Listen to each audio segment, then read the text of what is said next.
We have been travelling the entire length of the Alps, looking at how the landscape is changing and developing in response to a change in the climate.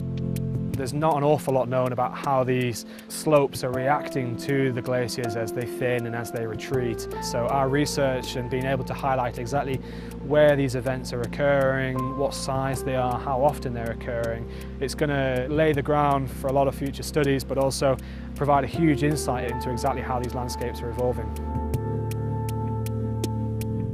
We're retracing the footsteps of some of the earliest explorers and scientists and artists and using some historic imagery from the time of the Grand Tour onwards to look at where the glaciers once were and use this imagery and use that knowledge to get back into those environments so we can look at how those landscapes are changing. We've been using state-of-the-art 3D technology to create models of the landscape and use these models to detect which areas are changing in response to the shifts in glacial patterns.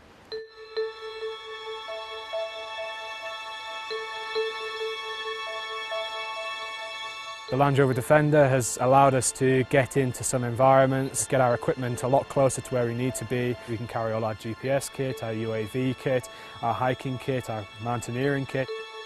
Sometimes we have environments where the ground isn't as stable or as smooth as we'd like, so we're being able to put the Defender there, which has the flat base. It provides us with that platform from which we can take off and land. It also has a target on top, so we can use this target within our 3D models to both scale, but also place into a real-world scenario. But it's also provided a stable base for our GPS equipment. Where we can't get into with a UAV, we're using a helicopter to take us a lot further. We can cover a lot of ground in a very short space of time. The models that we've created from that are also looking fantastic. So using the unmanned aerial vehicle or on foot or the helicopter, we take hundreds and hundreds and hundreds of images and we combine these to create 3D models using a process called structure from motion. Now this process simply identifies the same points that occur in multiple images, and from that we can create this 3D model.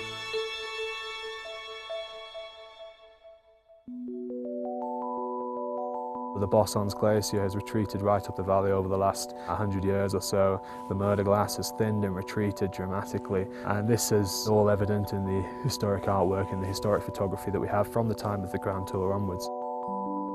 The valley is almost unrecognisable in comparison to these old images. The whole Grand Alpine Tour has both fulfilled and exceeded my expectations. It's provided so much data, more data than I could have possibly ever wished for.